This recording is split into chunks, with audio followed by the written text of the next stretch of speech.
Kim Chu, nangunguna sa listahan ng 100 Most Beautiful Faces 2025. Chinita Princess, Global Beauty Icon.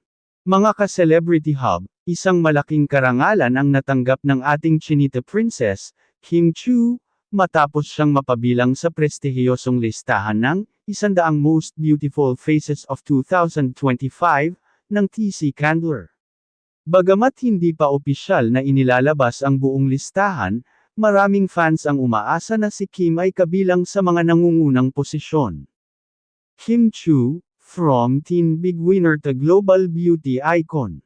Simula nang manalo si Kim Chu sa Pinoy Big Brother, Teen Edition noong 2006, hindi na tumigil ang kanyang pagsikat. Mula sa mga hit teleserye tulad ng Ina, Kapatid, Anak at Love Thy Woman, hanggang sa mga blockbuster films gaya ng Bride for Rent at One Great Love, pinatunayan ni Kim ang kanyang husay sa pag-arte. Ngayon, sa kanyang pagkakabilang sa listahan ng 100 Most Beautiful Faces, muli niyang pinatunayan na siya ay isang tunay na global beauty icon. Mga fans, kilig na kilig. Hindi maitago ng mga fans ang kanilang kasiyahan sa balitang ito.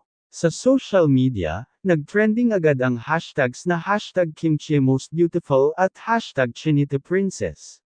Narito ang ilan sa kanilang mga reaksyon. Deserve ni Kim ang recognition na ito. Inside and out, she's truly beautiful. From PBB winner to international beauty icon, Kim Chia's journey is so inspiring. Ano ang susunod para kay Kim? Habang patuloy ang kanyang tagumpay sa showbiz, inaabangan na rin ng mga fans ang kanyang mga susunod na proyekto. Sa kanyang recent na teleserye na What's Wrong with Secretary Kim, muling pinatunayan ni Kim ang kanyang versatility bilang aktres. At ngayon, sa kanyang pagkakabilang sa 100 Most Beautiful Faces, tiyak na mas marami pang opportunities ang darating sa kanya. Mga ka-celebrity hub, proud ba kayo kay Kim Chu? I-share ang inyong mga mensahe ng suporta at huwag kalimutang mag-like, share, at subscribe para sa mas marami pang updates tungkol sa ating Chinita Princess. Kim Chu, from Cebu to the world, isang tunay na inspirasyon.